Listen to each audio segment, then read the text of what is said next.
His law is his steadfast love written down. The psalmist knew this. Do we?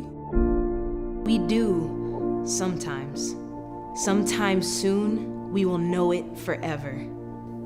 Generations will be born wondering if God's faithfulness will cease, if it will become like us. A people who age and eventually end. If it will endure beyond them. If their children will know his name and call him king. And if, when they find themselves in love with a monarch of another kind. If God will still save. God will save.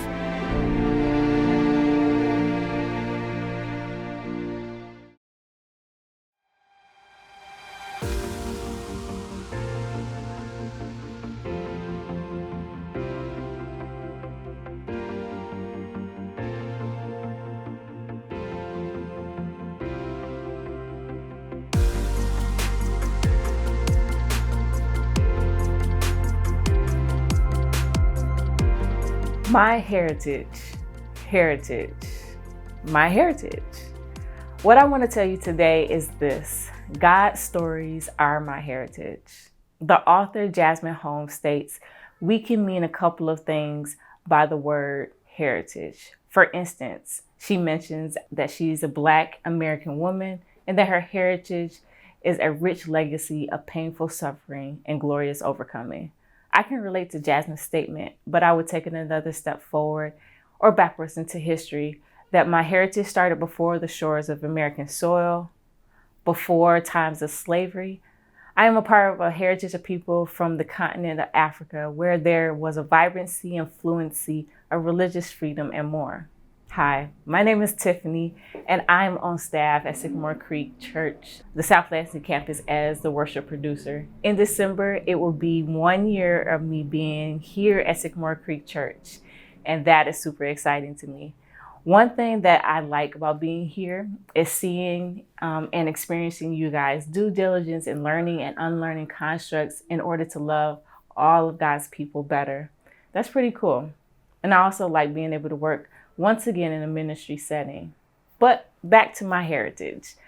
I've never taken one of those DNA tests to find out the origin of my heritage, but I might do it one day. In the meantime, what I do know is the Black cultural community that I live in daily. For instance, here are some examples that are a part of my heritage, such as my hair. I've grown to appreciate my hair and all of its creativity. This is one thing that I'm very proud of, and all the many things you can do with it. I can wear it up, I can wear it down, I can wear it short, I can wear it long, I can wear it with braids, or wear it with dreads, or any color I can think of. But it's sad that what I love, others are still struggling to appreciate and respect. Then there's food. When I think of food in the Black community, I automatically think about the many dinners I had at my grandma's house. The peach cobbler, her famous rolls, her greens, and anything she would put her hands to, we ate. It was just that good. I also think of my mom and dad's cooking, going over to Uncle George's house, the grill master, to celebrate holidays. Food brought people together, which brought and created great memories and moments of joy that would stay with me for a lifetime. Then there's the head nod. This right here is the signal one Black person gives to another Black person to acknowledge their presence in a room or space. It could mean hello, what up though, I see you, I got you. It doesn't matter where you are in the world. I swear every Black person has done this at least once in their lifetime. Recently, when someone hit my car and I had to call the police, a white cop showed up and another Black person was happened to riding his bicycle by, and guess what he did? Gave me the head nod just to check on me to see if I was okay. And I gave him the head nod back to let him know I was okay. Without verbal communication, we were able to communicate. My heritage has that kind of communication, and I love my people for that. Then there's gatherings. In the Black community, I feel that any function that brings us together, we're going to make the most of it. It will become a party, a potluck, a photo shoot, or just pure fun. There is this need to enjoy one another's company while we have a chance. This is why funerals will turn into family reunions, and family reunions will turn into one big party. Then there's music. In my heritage and my culture, there are so many forms of music that Black people have created or enhanced over the years. Did you know that my dad and my husband are big bagpipe lovers? Yes. Or did you know that my brother is a drummer for a Celtic rock band? And then there's my father-in-law and his wife, and they enjoy country line dancing. I mention these things because there is no style of music that you can exclude from the Black community. The Black culture from my heritage has footprints in all of the genres of music. It speaks to the soul, tells a story, and recalls history or brings attention to current matters. All that, and I haven't even mentioned roller skating, dancing, the Divine Nine Greek life, makeup, beauty, fashion, sports, and education. That's my heritage. What's your heritage? What does your heritage include, and where does your story begin?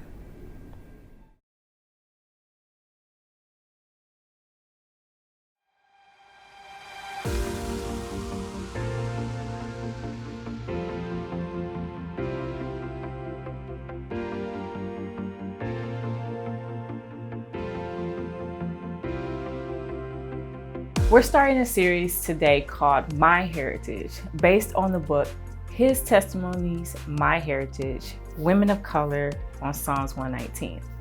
I took one class of Hebrew in seminary. It was torture. My brain was throbbing.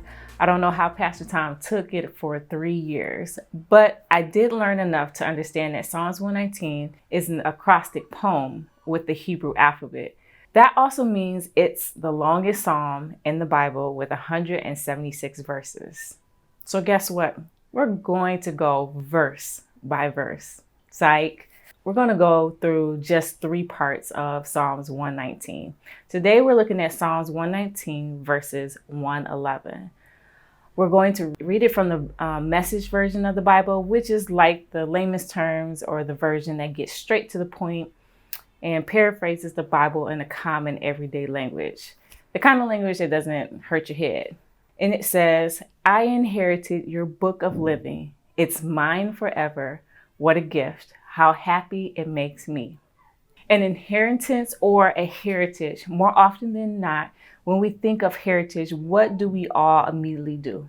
We think of defining what heritage looks like from my point of view. 9 times out of 10, you were thinking about you first. I know I did it too. I couldn't help it. Like I said, it stated at the beginning of this sermon, our culture, my heritage, has a way of shaping us, but it does not define us. But what does Psalm 119 and 111 say our inheritance or my heritage actually is? Did you catch it? What is my heritage? I inherited your book of living. It's mine forever. What a gift, and how happy it makes me. God's book on living is our or my inheritance. Like, you can take it off the shelf and say, it's mine. But now, instead of looking in a mirror, we're looking up at God rather than just ourselves. Another version of this reads, your testimonies are my heritage forever. And it concludes with, for they are the joy of my heart. My heritage isn't my story that defines me, it's God's story, God's testimony, God's book on living that defines each and every one of us. So I invite you, me, us, to look at this from fresh perspective that doesn't start with us, but it starts with God. God's story plus our culture equals joy and purpose. Remember, the point of this message is God's stories are my heritage. God's story defines us, plus our culture and experiences shape us, equaling the intersection of joy and purpose, as my friend Shannon Cohen often says, that God meets us there and offers to travel with us during those mountaintops of joy and through those points of tension in the valleys of our life. But we have inherited the Lord's book on living. It's mine forever. What a gift, and how happy it makes me, and how happy it will make you and us as we inherit God's story. So what is God's story? Well, it's God's testimony. God's testimony equals God's story. Who knew God, Jesus, our Lord and Savior, had a testimony? Usually when I hear the word testimony, I think of a testimony service, which is another part of my culture, that is a service where people get a chance to tell the congregation their story, like a story of healing, or a story of receiving a job, or a story of a family member coming back home, or your child doing well in school, and the church celebrating your overcoming victorious moment. That's my testimony, the kind I grew up hearing in church. Let me go first. In Psalms 46:10, it says, "Be still and know that I am God." My family and I experienced one of these be still moments shortly after we moved here to Lansing from Grand Rapids. We had everything that we needed set up. My job, my husband's job, our daycare for the girls, and our church. Everything was perfectly at 5 to 7 minutes drive or walk from each other, but God allowed all of this to be disrupted and shaken up a little bit. Imagine this.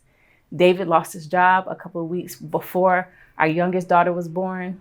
I lost my job a month after our daughter was born. The daycare center and preschool that our daughters were attending closed down, and the faith circle that we were once a part of dropped us. Everything that we thought was secure and part of the foundation that we were building in Lansing fell apart. But God, in His timing and care, did not let us lose our house, go without food, and God soon replaced those jobs that we lost with the new jobs that we have today. And 2 of our daughters are in school now, a school that they both like. And of course, the baby is enjoying being at home with me as I work from home. That was hard, but God's story says to be still and know that I am God. What is something you have lost and God eventually replaced it with something, a person, place, or thing that you needed?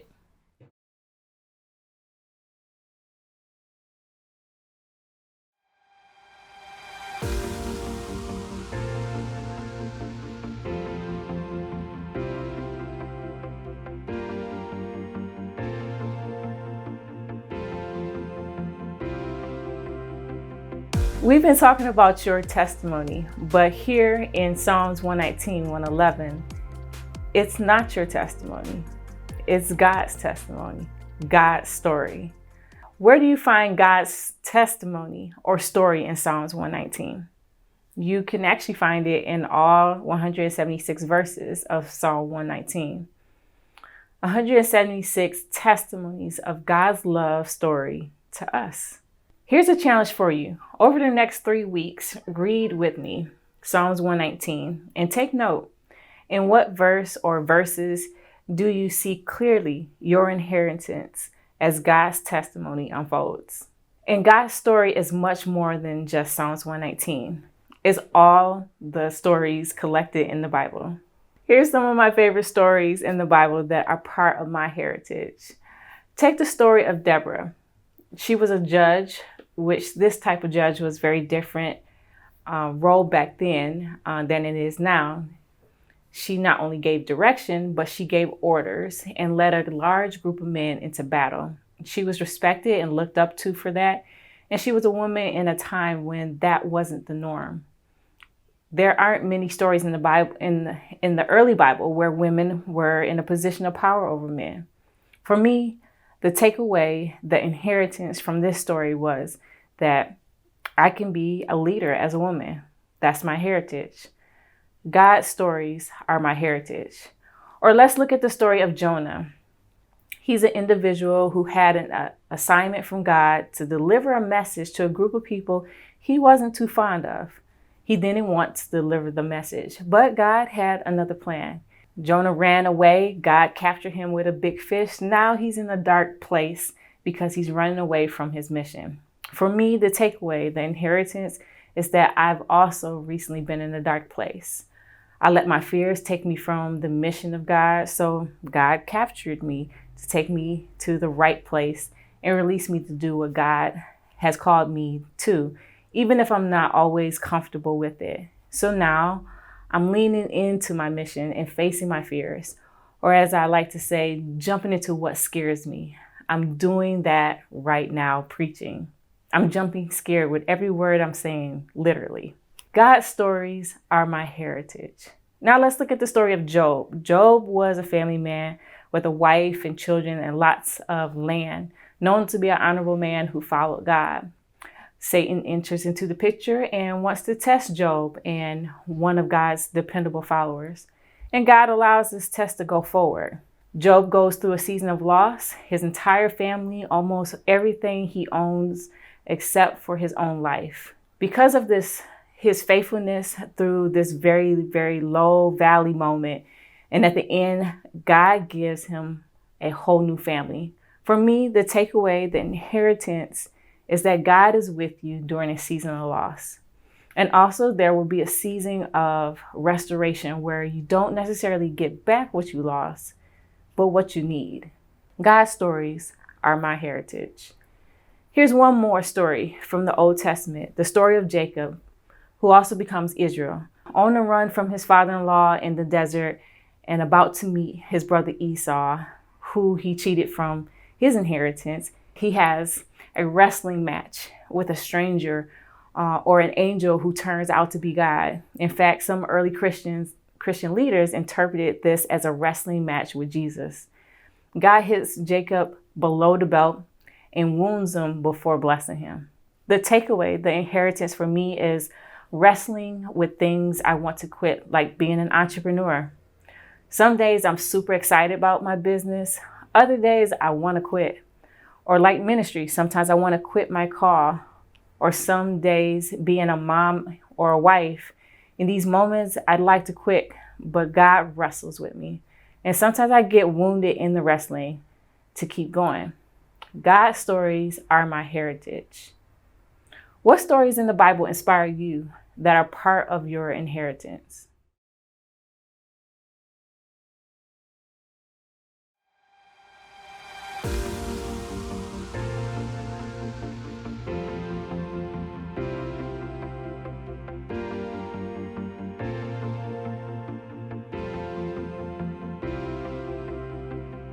So I looked at some of my favorite stories of God in the Bible. But you know what? I've done something kind of like looking in the mirror again. Rather than looking up at God, I told all those stories from my perspective. Psalms 119, 111 says that my heritage is actually God's story. So who is God in each of these stories? What if we go back and read them for what they tell us, not about me, but about God? Who is God in each of these stories? In the story of Deborah, while people see limitations of gender, God is countercultural and no respecter of gender. In the story of Jonah, God has a radical love even for people I consider my enemies. Job reminds us that God is in control, even when it seems like God is letting stuff happen that you don't like. And if you don't like that, well, God is the God of the universe, and you're a little human being. I don't always like that. Remember the story of Jacob wrestling with God. Well, God gave Jacob a new name, Israel, which in the Hebrew means one who wrestles with God. So essentially, the people of God, Israel, are defined in their name by being people who wrestle with God. But here is even a more profound thought about God. God chooses to wrestle with us. Now that's something to think about and ponder and be humbled by, because if God wanted to, you know who would win that fight. God doesn't stay out of the ring. He gets in the ring with us. Which reminds me of Jesus, who got in the dirt with us and became a human and wrestled with the struggles of humanity. Remember, God's stories are my heritage. Go back to those stories that inspired you, and what do they tell you about who God is rather than who you are or what God can do for you?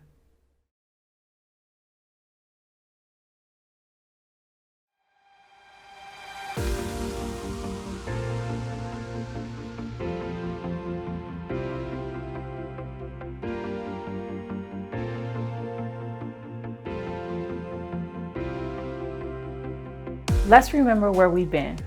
I inherited your book on living. It's mine forever. What a gift, and how happy it makes me. Or, your testimonies are my heritage forever, for they are the joy of my heart.